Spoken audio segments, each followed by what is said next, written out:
Welcome to another episode of Follow the Brand TV.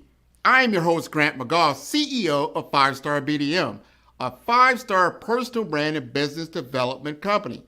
I want to take you on a journey through another deep dive into the world of personal branding and business development using compelling personal stories, business conversations, and tips to improve your brand. By listening to the Follow the Brand TV series, you will differentiate yourself from the competition and build trust with prospective clients and employers. You never get a second chance to make a first impression. Make it one that will set you apart, build confidence, and reflect who you are. Building your 5-star personal brand is a great way to improve your skills and knowledge. If you have any questions for me or any of my guests, please email me at grant.mcgaugh@5starbdm.com. Now, let's begin with our next episode on the Follow the Brand TV.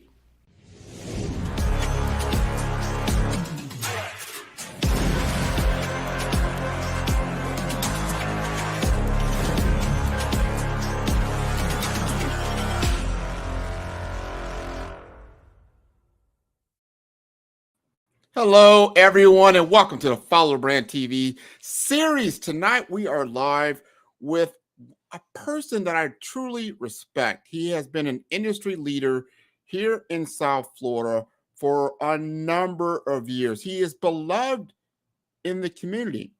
And we're going to talk about ruthless honesty. My friend tonight, Pete De La Torre, went through a transformation a few years back that a lot of us can identify with, whether it was through a life-threatening disease or just life-threatening in many different ways. You could have went through a job loss, or you lost a family member, or you just had many, many challenges internally and externally along life's way. We often come across these crutch in the road, the dark time in our lives, and we are challenged to either continue in the darkness or to be a light upon our path and the path of others. So I'm going to introduce to you tonight's guest, Pete De La Torre. But before I do, I want you to view this particular video episode first, and then we'll bring up Pete. Thank you for joining tonight.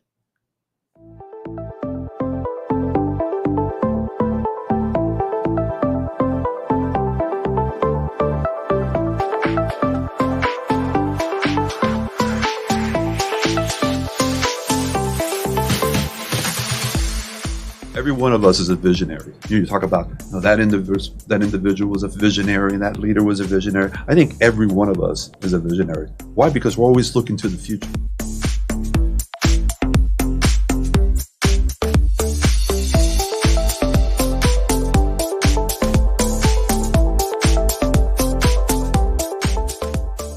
The ruthless honesty comes from the heart. And I believe that if we can adopt that mindset and be as honest and authentic as we can possibly be, starting with ourselves, we then have the capacity to do that with others, whether it's family, community, or the business.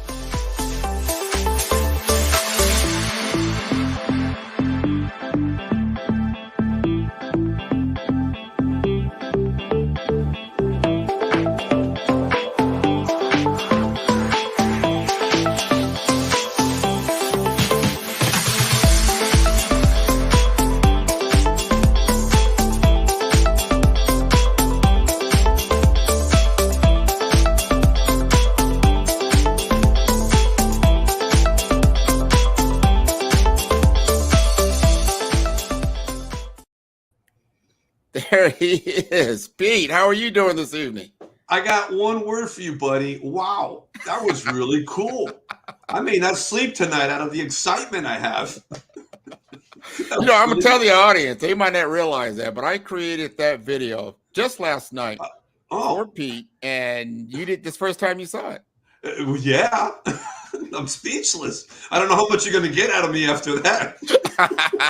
We're going to get the real deal. We're going to get the ruthless honesty that we just now talked about. That's a great expression I am so glad that first of all that you got some excitement out of that, you got some true emotion out of that, some good adrenaline, and then we can really unpack some things.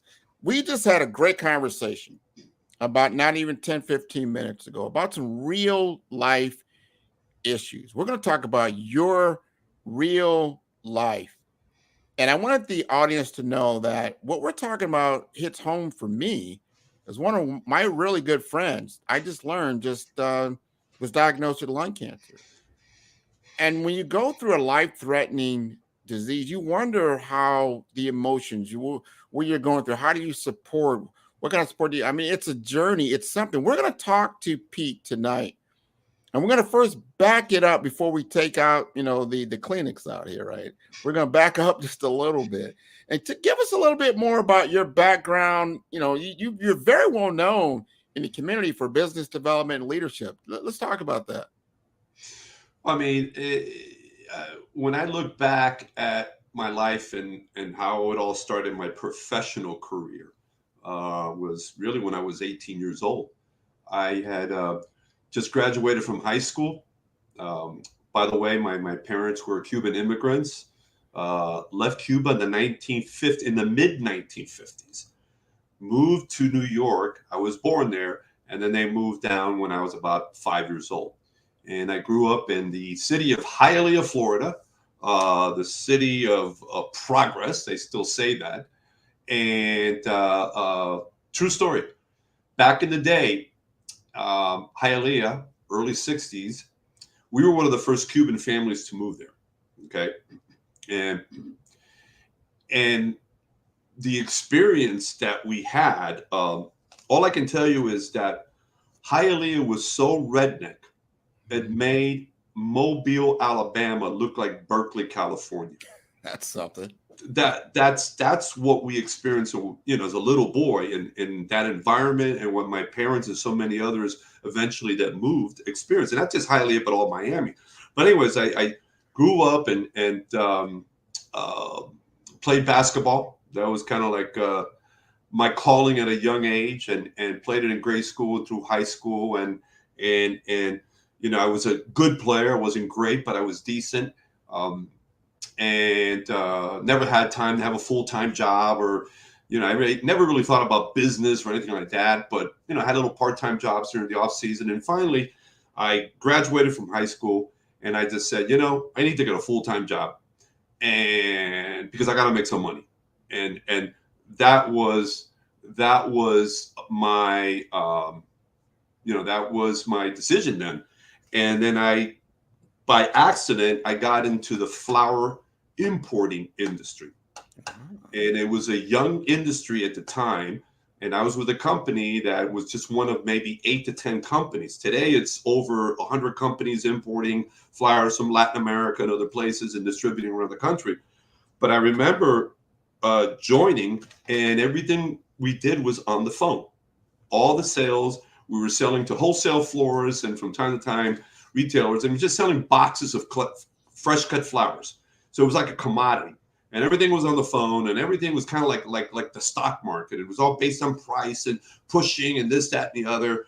And I remember that my boss, so the owner of the company, within a month got married and went off on a 1-week honeymoon. And so I'm 18 years old, and I've been given the keys to the company, handle it for a week, from selling the flowers to preparing the invoices, typing everything up, to handling all the boxes of flowers, loading up in a truck, going to the airport, distributing, coming back, balancing, and doing that for the whole week. Now, what was really good is that I didn't have a lot of time to think. I just had to do, which then at that point, the doing and the implementing became ingrained in my DNA. And it's something that through today is a big part of who I am. Is I'm a doer, and I don't like to give stuff too much time thinking it over, because if you do, you talk yourself out of most things, and then you end up doing nothing. True. So I just did it, and I remember selling everything out. And when the guy came back from his honeymoon, he goes, "This is amazing. You moved out all the product," and And so I look back at that as probably the start of everything for me, because through the years and everything I've ever done, any new industry, any new project, I've had to think on my feet without a lot of resources. I've had to be resourceful and do things and just act and execute and act. And so it's been, sometimes it hasn't been a good thing, but in many cases it has. And it's I think I've been reinventing myself before I even knew what the word was. Well, I tell you, just listening to that story, you got thrown into the deep end of the pool is what we call that. Like, you know what? We're just gonna throw you in the deep end. You got to swim out because there's no lifeguard on duty because he was on a honeymoon, right? So, but he must have believed in you, even though you didn't believe in yourself, or you probably didn't realize it, that you had the ability to do it. And then when he came back, he probably wasn't so surprised. Like, hey, you handled your business, and that's a great skill set and a great realization to have when you're young, that you can conduct business, that you know what you're doing, and you can speak confidently to someone else about this business. Would you agree with that? Well, I mean, again, I had no choice. I mean, that when we're faced in life, kind of like being put up against the wall and needing to act and do something, okay, instead of waiting for the magic answer, the magic moment, and you just got to act. That's happened to me a lot in my life. And I like to tell the story that especially in later years when I was in economic development and I left an organization I was with, and there was just, it just had to happen. But and I tell the story, it's like if I'm on a cruise ship and I fall overboard and it's the middle of the night and there's total darkness except for the lights coming off the cruise ship. Yeah. And then being thrown into deep waters. And as the seconds and minutes move forward, that ship is going and moving and moving. That ship didn't even know that you went overboard. And as time and the minutes go by, that ship starts to disappear and disappear. Then you're left in deep waters in total darkness. And all you can think about is, how the heck am I going to survive this? Yeah. And somehow surviving it. It's like the movie Castaway with Tom Hanks. Okay. Did he plan to be in an airplane crash? Did he plan to be a castaway on a remote island? If you see that movie, and for me, it's so fascinating, he had to look around and just use whatever he had, all the resources, and just create as he went forward. And I think that in today's world, we don't have enough of that. People are waiting for the perfect moment, the perfect opportunity, and that doesn't happen like that. I think it's in our hands to create those moments. You have to have the opportunity, and what you said is so important. And I still remember Wilson. I think it was Wilson was his Wilson, yeah. Because he had to survive mentally, and he had to believe, and he had to do what he needed to do to get to that next level. I think a lot of us, we find ourselves in peril a lot of times, and sometimes we think I'm the only one, or life has something against me. But we start to realize, I had this realization that we are all on this obstacle course. We have our own obstacles. Your obstacle course is different from mine, and so forth and so forth. But we all have them. And this is how we can come together as community.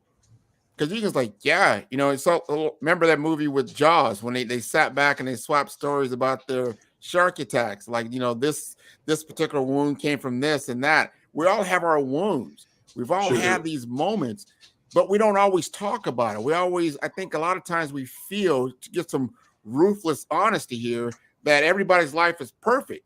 And that can be further from the truth. We all have these things. Millions of people in the world are living lives of quiet desperation. Okay. That's a quotable. And they They know they're not happy. They know they're uncomfortable. But so many of them sadly have given up and accepted that this is just the way it's going to be.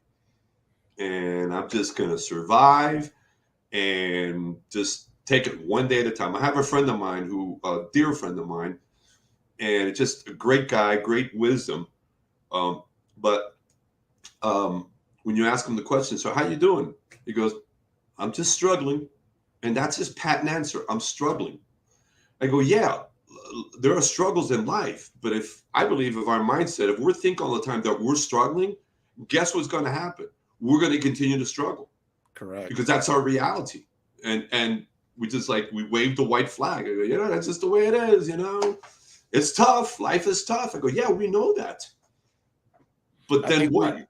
we all are on that journey. That's the thing. Like you said, do you quit running the race? You know there's hurdles. Do you just don't run the race? But that's how you get stronger, right?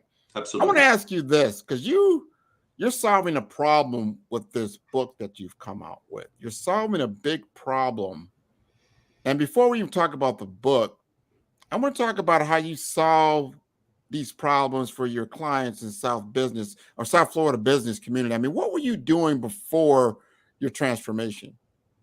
Well, it's a good question. I mean, I've been involved in different industries. Like I said, I was in the flower importing industry for maybe 18 years. And then I did a major pivot into financial services. In fact, I call myself the 720 guy.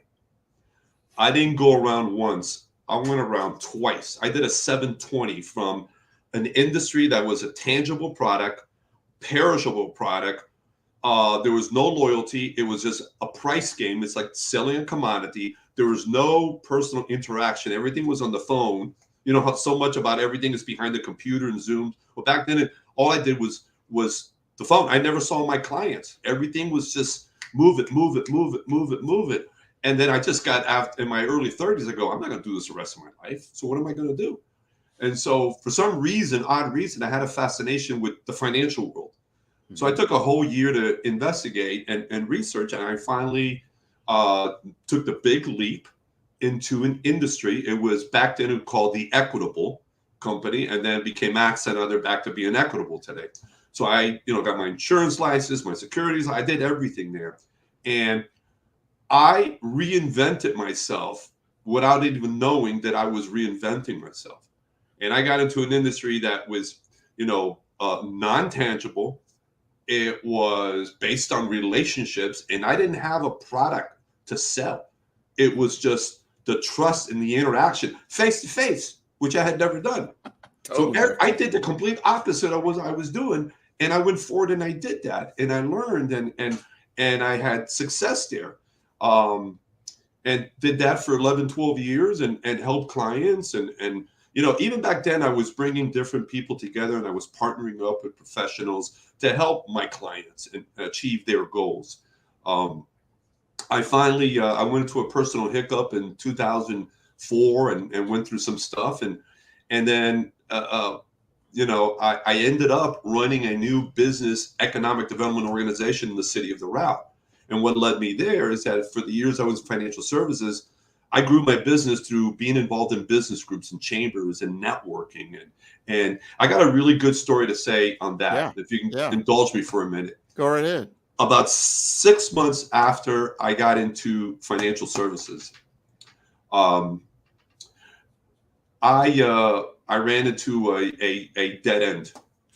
I came from an industry where I really didn't like the social world.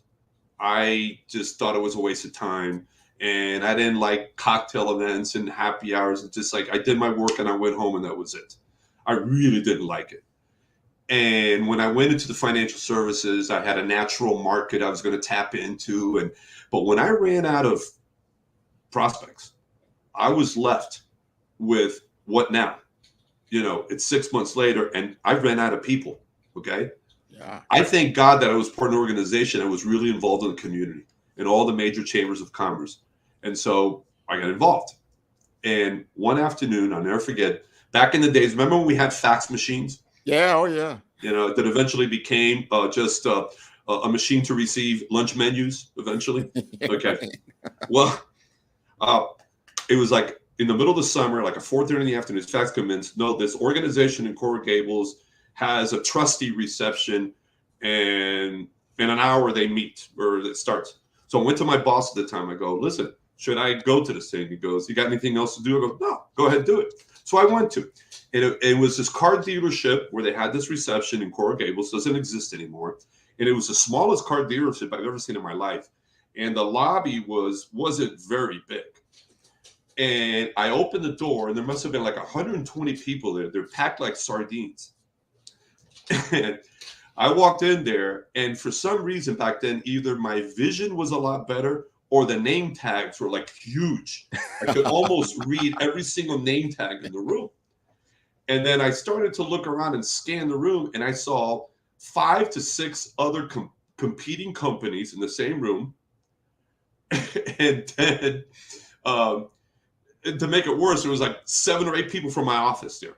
Oh, yeah. And in a split second, I said to myself, who are you kidding?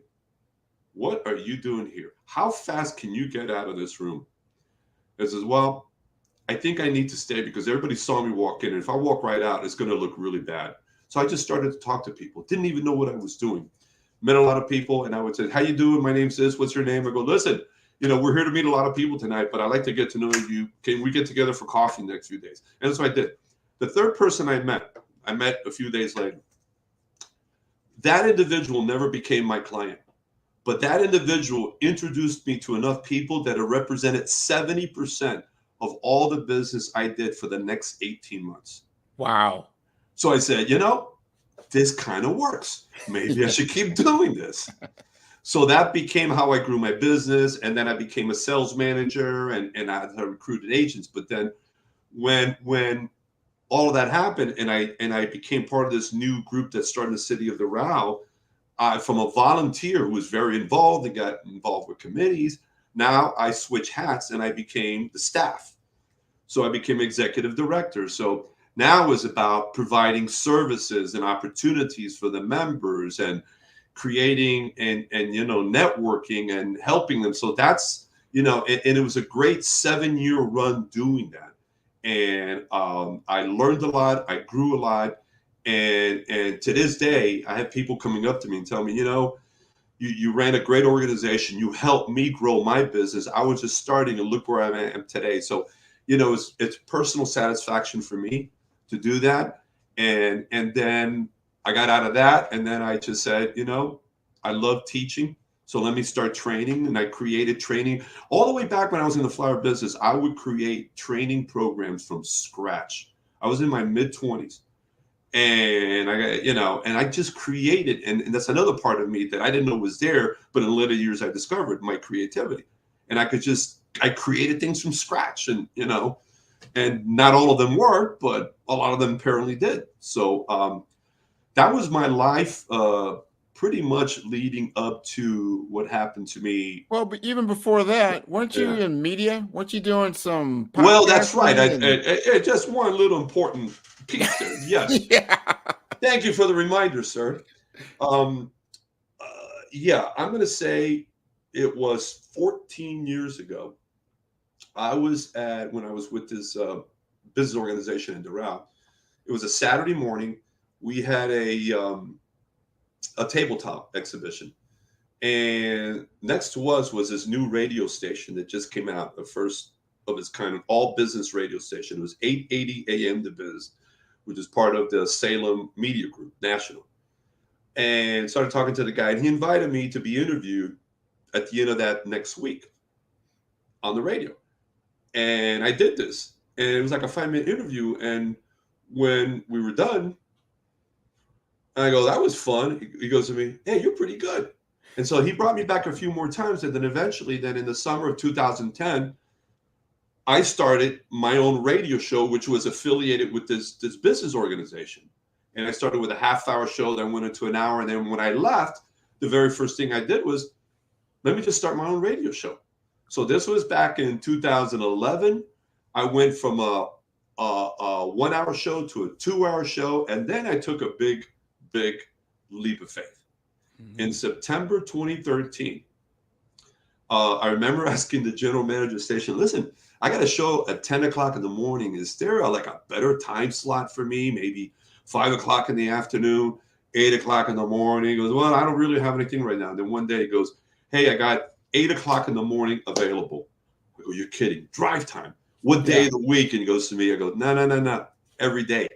Oh, wow. So I thought about that and talked to a lot of people. And in September 2013, I started a daily talk show, a 1 hour talk show, 8 o'clock in the morning, drive time. And when I started that, I remember people saying, what are you going to talk about? I go, I'm not sure, but I think there's enough here.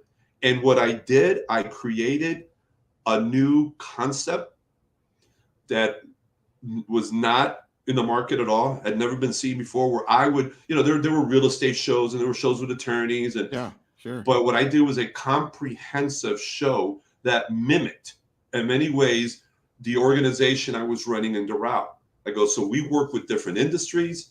And what I said, I'm just going to report on what's going on in industries. I'm going to bring in the experts. I'm going to bring entrepreneurs to tell their stories. Everything I was doing, I brought it to this show. And I was on this show with this station for like 3.5 years.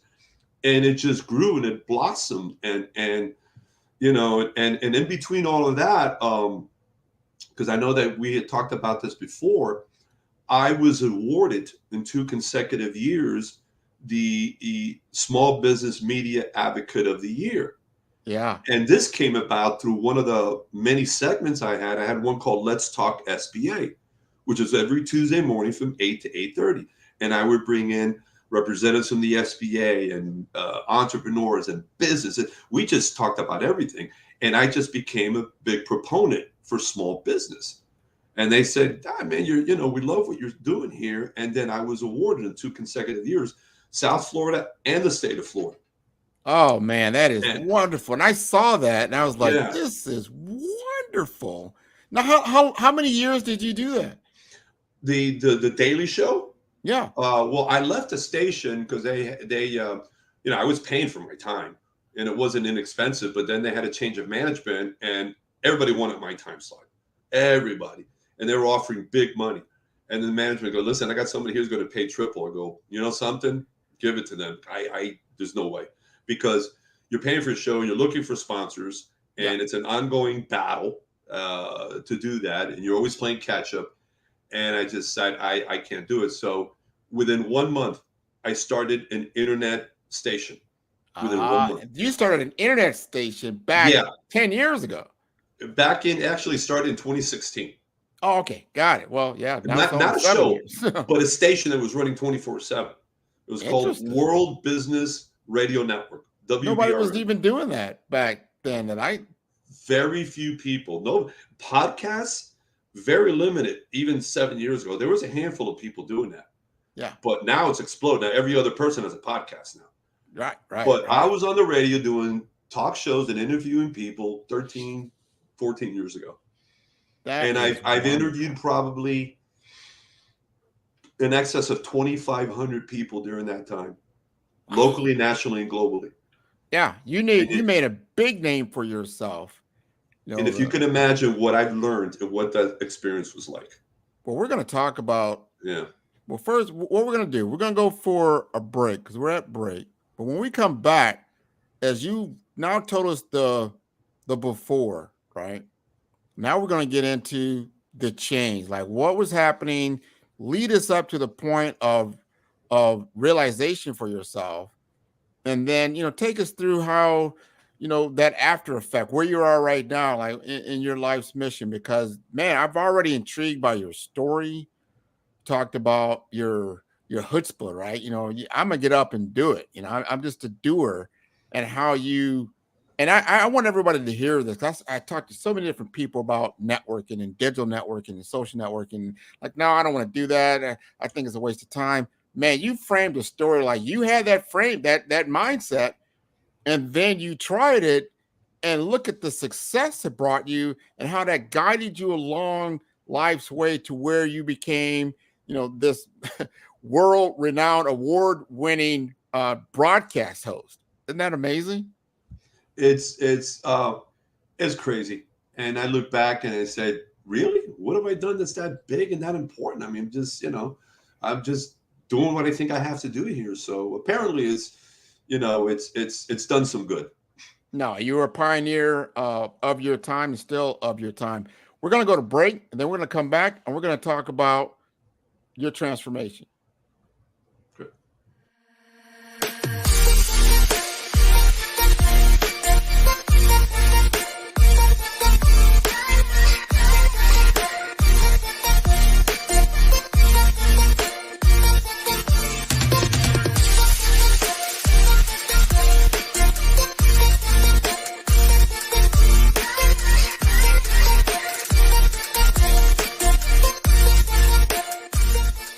It was never my intentions, I would say, to necessarily envision myself as being the senior vice president of audit and compliance when I first got here.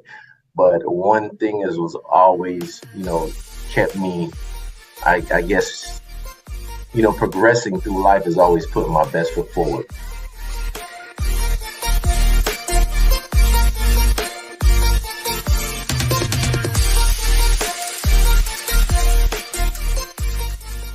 Audit and compliance is not a revenue generating function per se, and we don't necessarily directly impact the bottom line of the organization, but from a mitigating and preventative standpoint, we may identify opportunities from an operational perspective or compliance standpoint that may lead to down the road impact indirectly in regards to from a cost saving perspective, and also a revenue enhancement opportunity.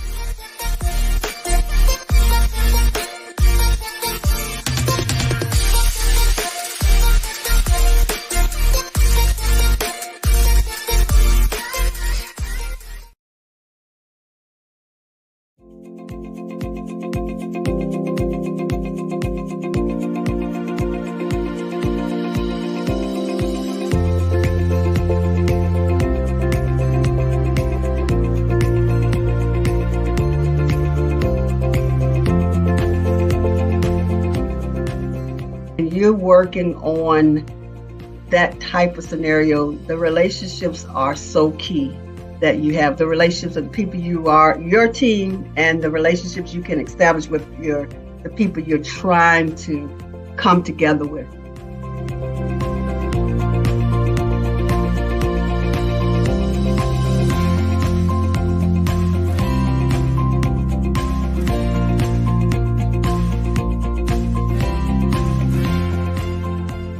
The difference now is, as we think about diversity and inclusion and equity, it's about not only do we need to get people, have a workforce that is, indicative of the community that the organization is serving, but how do you ensure that within that people feel a part of the organization? So that's where the inclusion part comes in.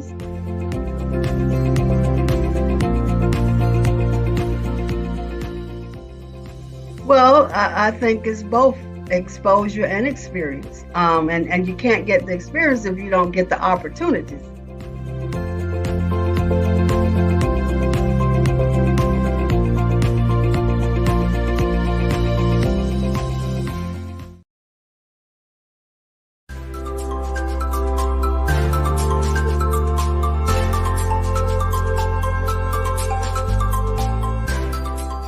Well, look, healthcare in the United States is, 19% of our gross domestic product. We spend almost $4 trillion a year on healthcare. It's the biggest business in the United States, and that's why it garners so much attention. If you look at what we spend at the federal level on Medicare and on care for the ill in this country, and certainly on the commercial side, and nowadays in the United States, about 40% of Americans have high deductible insurance plans. It is a big business, and I would tell you, Grant, that it's a big business that we need to get better at.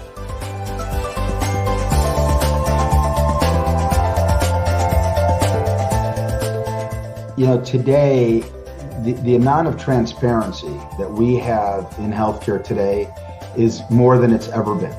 So when it comes to things like being able to get online and look at provider ratings, commentary on experience, those types of things. We have more of that at our fingertips today than we did 10, 15, or 20 years ago.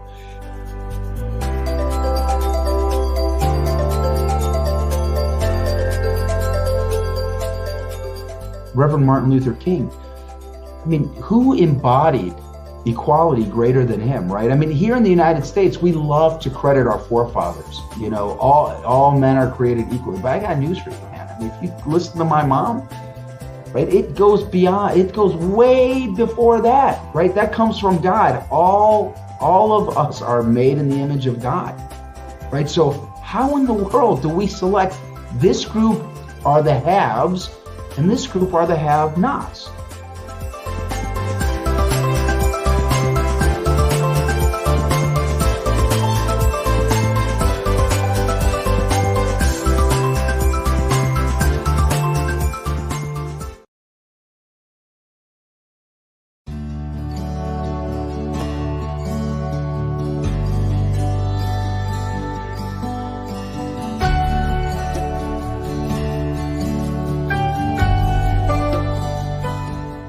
If you can figure out a way to network, connect, create, and get your 5 to 10 minutes of FaceTime, they're happy to receive it. I'm happy to receive it.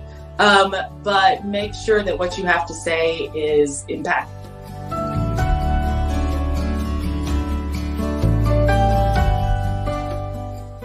Community is what raised me. A song that said, you can do anything regardless of where you're from, regardless of where your upbringing, we support you.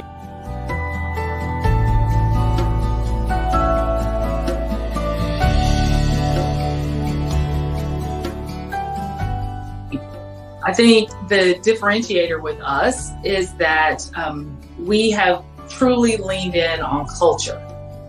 Culture is what keeps people. Something that I learned very early in my career, thankfully, is that if you're always chasing a higher salary or you're always chasing a title, you're gonna find it. If you go out looking for a higher salary, you're gonna find it. If you want a bigger title, you're gonna find it. But culture and the way that you feel when you step into the hospital, the way that you feel when you step into your workplace, that you're not gonna find everywhere.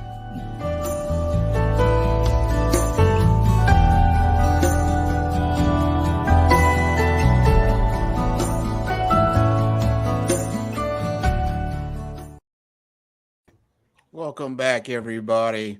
Hope you enjoyed our conversation so far with Pete. Pete, this is wonderful. I want you to take us to that point in time. Let's go to 2021, right before your diagnosis. Tell us about what you were doing and just take us through your transformation.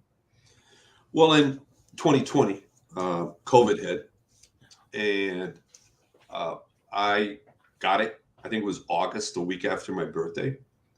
And that was, that's what I call the real COVID, because I had a couple of other times the last couple of years where I tested positive, but that was a real one. I think everybody that got hit in 2020, that was what I called the real COVID. And that's when a lot of great people passed away and all that. But I remember getting in, and the good news is that you know, it wasn't as bad as others. And I think I was like 4 weeks, more than anything else, after the first 7-9 days where I had a little fever and I had all these, you know, I couldn't taste my food, but, you know, and I went through just being very sluggish. And then finally I got out of it, beginning of September, and everything was great. At the end of 2020, I started to feel some pains in my legs. Started my left leg, started feeling my right leg, and my wife and I traveled between the holidays, Christmas and New Year. We went to Nashville, Tennessee, you know, change it up, and, you know, and we spent about a week there. But I remember the whole time I was there, especially getting up in the mornings, it took me a while. Just walking, I almost couldn't walk. I'd had to kind of warm myself up, and that was the whole trip. I was going through that, going in and out of Ubers and trying to, everything was painful, just moving. And I tell the story in my book. But when I got back to Miami right after the new year, I spent about a month. I sleepless nights, the pain spread to my arms. It was really bad. Yeah. And finally I went to see a doctor, ran a bunch of blood work, and they did a bunch of things, including checking my PSA, because there was, one of the symptoms of prostate cancer is pains in your legs. I go, let's just go ahead and do that. So they ran a bunch of tests, and I was diagnosed, and I went to see, a rheumatologist because my blood count was very elevated. So I had something called polymyalgia rheumatica, which is something that could hit anybody over 50 years old. It's kind of a distant cousin of lupus, and it's arthritic. It has all that stuff. And I started to take some medication for that. Within a few days, I started to feel like almost 100% better. And I go, I'm out of the woods. This is great, But along the way, I get the blood work results from my PSA. Now, for someone at this point in their lives, at my age, the high number, there's like a range, the high number shouldn't go beyond 4. Yeah. I was a 7.9, so I was double. Ooh. And that was a little bit of a wake-up call, the initial one. I went to see a urologist, says, listen, we can either do a biopsy or we can take some more blood tests, but your results, your numbers are going to have to come down dramatically. When I went to see him again about a month and a half later, my number had tripled to 12. Wow. So whatever was happening fast. He did the biopsy, right? I think it was right around Memorial Day weekend. He confirmed the fact that I had prostate cancer, and it was pretty aggressive. And at that moment was, that when you hear that and you hear the word cancer, Yeah. He kept talking about different options. I saw his lips moving, but I couldn't hear anything because I was just drowned with that word. And your life flashes in front of you. And everything, you can imagine, fear, anxiety, why me, why now, everything runs through your mind. When I settled down, I looked at all my options and decided to have surgery, which happened July 7, 2021. Okay. And a week later, when I went to see the doctor and got the pathology report, he said, you're probably going to have to, before I left the hospital, you're probably going to have to do some radiation too. I think we caught everything, but just in case. When I went to see him a week later, he says, you're 100% cancer free. Oh, wow. And brother, to this day, almost 2 years later, I keep doing blood work every so often. I'm cancer free. Yeah. So when that happened, and when you think about all the hundreds of thousands of people that have different, whether it's prostate cancer or whatever, and they don't make it through, I looked at me, I go, okay, God pulled me through this. There's a reason I went through this. The reason I went through all this experience, all this roller coaster, all these emotions and everything. So, and I just literally felt that God sat me down and says, okay, my friend, I just pulled you through that. Now I have some work for you. I have marching orders for you. And I want you to tell this story. Yes. And I want you to tell the story of what happened to you and the transformation, everything that you went through. So this book, okay, Connect with Ruthless Honesty, which is to my right back there. I got the book sitting there. I see it. Yeah. Is, like I say, the wake-up call of wake-up calls for me. And it forced me to look at every aspect of my life. And so I said, obviously, the best way to tell the story is to write this book. So I went ahead with this project that took about 15 to 16 months. Mm-hmm. And it's not a book about cancer. It's about the wake-up call and what happened to me and the transformation, what I learned, what I did, and the message that I have for the readers. Because every one of us has either gone through a wake-up call is in the middle of one or will eventually go through a wake-up call. And by the way, wake-up calls are not just, bad stuff. You could have an awakening to discover something about yourself, which is unbelievable. But the question becomes, what do you do with that wake-up call? Wow. So a lot to unpack there. And I want people to really hone in on that. When you're going through things and then you get some very disturbing news that it's a life stopper. You have to stop. Life has just set you down, taking you off the field, put you, in the bench, and gave you some very, very, disturbing news. You had to go through that, and you had a choice to make. You either lay down and take it, you fight, or you just give up. I like the fighter in you. And man, I wish I would have been there when the doctor came in and gave you that result and saying you were cancer free. I'm talking about you just won the Super Bowl, right? You had to be pretty elated. Well, I got to tell you, all along the battle, I mentioned a little while ago, my wife Jacqueline, who was with me through everything I just mentioned, the COVID experience, dealing with this other issue, and then the news of the cancer. And just every step of the way has supported me beyond words. And especially when I had the surgery and the post-surgery and she has been the catalyst. And remember I said before, I was the guy that spent years and years talking about writing a book, and then this happened. And then, she was there and says, I want you to finally do this. Yeah. And I'm going to support you in any way I can, so that you can, because you got to tell this story. And so, I thank her. I thank my brother.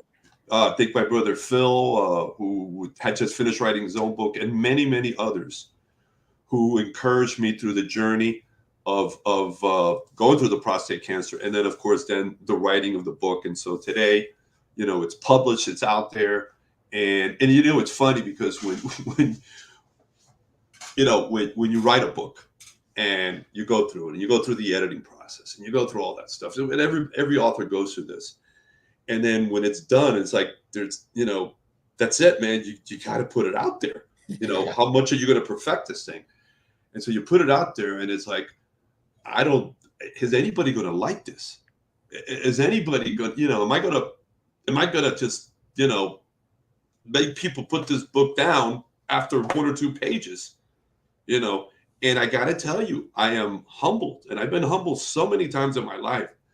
I'm now humbled by the feedback, the early feedback that I'm getting from. I think you're going to get enormous feedback as this information gets out, and that's one of the reasons why we're doing this show tonight. We're going to get this information out. We're going to go for a short break.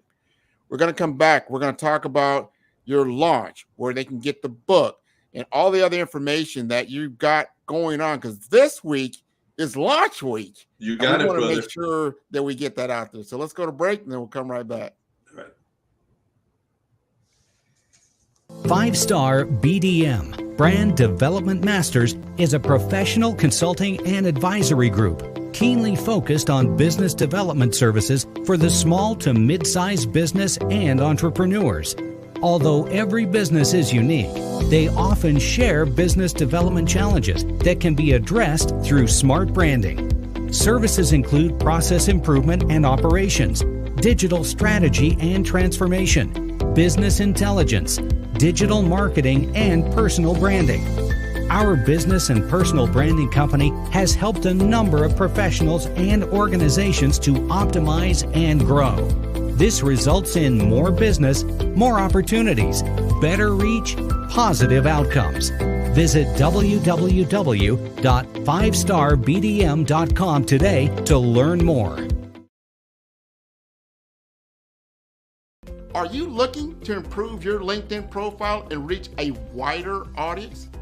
Social selling is an effective way for you to generate leads and close deals.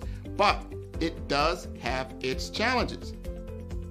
Some common problems we saw with social selling include lack of visibility. If your profile is not optimized or you're not actively participating in groups or sharing content, it can be difficult to get noticed on LinkedIn. Number 2, lack of personalization. Some businesses struggle with personalizing their outreach and messaging, which can lead to low response rates and a lack of engagement. Also, difficulty targeting the right prospects. It can be difficult to identify and target the right prospects on social media, especially if you don't have access to robust targeting tools. And number 4, outdated content. If your LinkedIn profile or content is not up to date, it can give the impression that you're not actively engaged on the platform or that your skills and experience are not current. And lastly, poor quality content and not leveraging video and picture to convey ideas. To solve these problems, the 5-star BDM LinkedIn Optimization Social Selling Video course. Sign up today to improve your social selling opportunities. Follow the Brand TV broadcast host, Grant McGaugh, as he visits with top executives and entrepreneurs to find out their secrets of success with their personal brand. Follow the Brand TV broadcast host as he focuses on brand development to build better relationships, bring value to your business, relationships, and career. You will enjoy listening to each episode that is tailored to speak to you directly. If you're looking for this type of clarity in terms of building your brand, you have tuned into the right station. Each episode will help you to shape a conversation in the 5-star BDM network of 20,000 professionals and become a springboard for your corporate engagement and business opportunities. Each guest will frame their story in the areas of personal branding, business development, career development, financial empowerment, and technology innovation. Grant McGaugh explains why he is the CEO and owner of his own professional career. Grant is an accomplished business leader and entrepreneur who wants to give back to individuals to grow their personal brand strategy. Tune in as he weaves his story about new possibilities, while to you exceed expectations. If you love storytelling, this show will make for fun. Pete. How do I follow that? Say one foot after the other. No, you've got your book right behind you, which is a beautiful book. Love the cover. And can you grab that book? Is that far away? Can you bring it up to the? Well, I just happen to have another one right here. Oh, well, that's even better. You know, Yeah. he's right there. I got 5,000 copies of my books in my room. No, I'm kidding. Well, hopefully you will be down to 5 when we're all said and done. Yeah, exactly. But tell us more about the launch, what you got going on, how people can get a hold of the book, that type of thing. Well, it's very easy to get a hold of my book. Go to my website, which is PeteConnects.com. Pete, and then the word connects with an S at the end.com. You'll go right into my website and you'll see the front cover image right when you get in there. You click that, it takes you right to Amazon. Get your copy, and then hopefully read it. And what's important here, and I want to emphasize this, is a lot of folks that have given me the feedback have read through most of the book, or if not all of it. And I want that opportunity in the hands of as many people as possible. And there are several ways to get the word out. I'm absolutely grateful and humble that you've brought me on your show today, which I think is an incredible platform, social media, all those things. But there's something called Amazon, and there's something called algorithms. And what I humbly ask for all those that pick up a copy of the book is to post a review on Amazon. Sure. Just a few thoughts, because the more that happens, then they have those mechanisms in place where they just start, promoting your book and getting it in front of as many people. And I want this book in the hands of as many people as possible, because this book And I'm going to tell you straight out, I didn't write it. This was inspired by God, every word, because I got stuck a million times. I didn't know where to go, what to say next.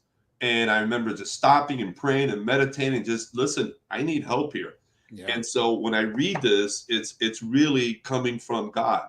So if that's the case, then these words need to get in front of a lot of people, because, you know, one of the saddest things in the world is people living with limiting beliefs, living a life of mediocrity when they don't have to, you know, falling short, not being the best version of themselves, and really attaining the freedom to succeed in life. And the starting point is to connect with ruthless honesty, starting with yourself and others. And once we can do that and make that part of our lives, then everything and anything is possible in our lives. Man, you said that again, because ruthless honesty, you've got to step into the mirror of yourself. And it's unfortunate we have to go through certain things in life before we actually do that. But it's very, very important to look at your life as a story and step back and like, what is this story about? Is this a tragedy? Is this a love story? Is this a soap opera? Is this, a comedy, or this a horror film, but it's your life, and being able to put it together. One thing we talked about before we got on air was that Pete was saying, you know what, I'm an everyday guy. Yeah. And because I'm an everyday guy, I want that every person who, no matter what you're going through, to have an opportunity to know, as you said earlier about being in the water out there and you fall off, let's say it was a cruise ship or whatnot, that there's a light that you can first become aware of and then begin to work with to light your way to a greater day. It really is, because we everything you just said right now, by the way, it could be a horror story, it could be a love story. That's life. Every one of us has experienced all those things you just said right there. The love, the excitement, the whatever, the horrors, there are horrors in life, and there are things that are happening that are very, very dark. But that's life, and we all go through it. And I mentioned, another thing that held me back from writing a book. I'm not this world famous person, ex-government leader, great athlete, and I want to tell my story from a point of a regular guy, because I think most people are there. Mm-hmm. I don't think most people relate to the Michael Jordans of the world. They'll find his story inspiring, but they can't really connect.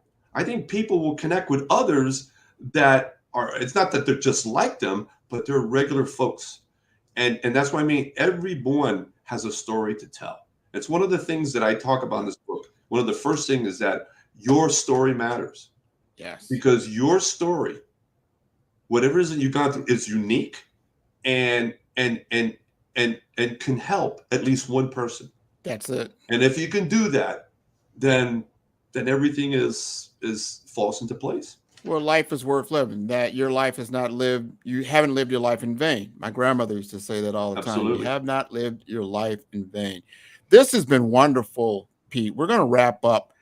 Before we do, now we know where to get the book. You're having some launch. Are you going to be at any events? Anybody get a book signing? Anything of that nature? Well, tomorrow I'm going to start with I have a private event for close family and friends that were there throughout the whole journey. My experience with cancer, the book. So I wanted to do something special for them and have an intimate affair, which I'm going to have tomorrow evening. But moving forward, I have plans to open it up. And I've been a guy that's been creating events for years. So I'm going to create my own event, and they're going to be called Pete Connects, which is nice. my new DBA. Yeah. And I'm going to have open book signing events.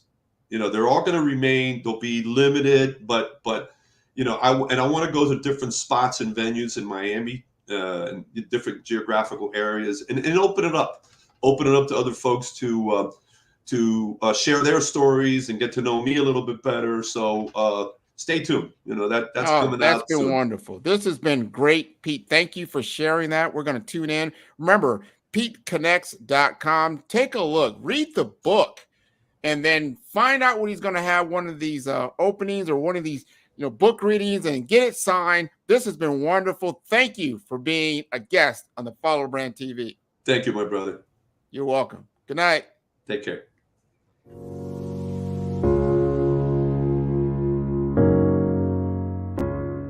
But it was Haynes Rice who said to me in 1975, Cliff, there's a real future in health law, and you ought to check it out. Now, and I will tell you, in 1975, there was no such a thing as health law. Right. My firm started in 1974, and it was working in the health area, but it didn't consider itself a health law firm because there was no such a thing.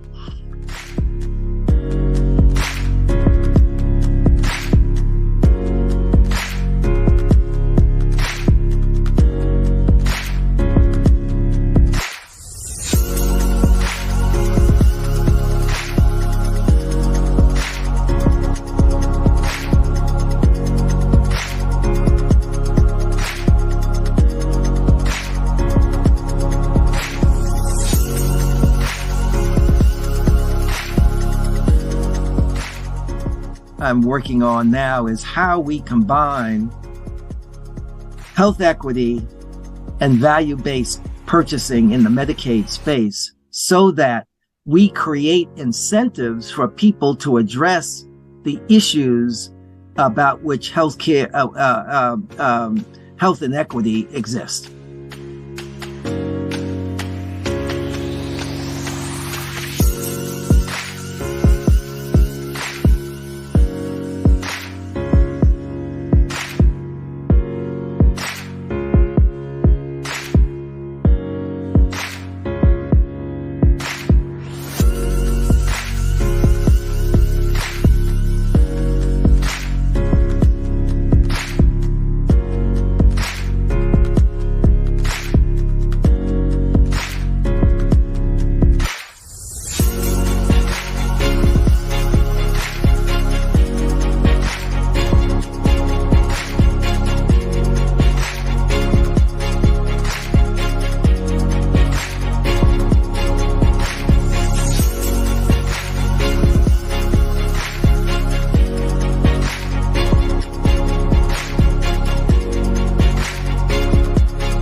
Hey everyone, it's Grant McGaugh, CEO of 5-Star BDM and host of the award-winning Follow the Brand podcast and TV series, where I help you to build a 5-star brand that people will follow.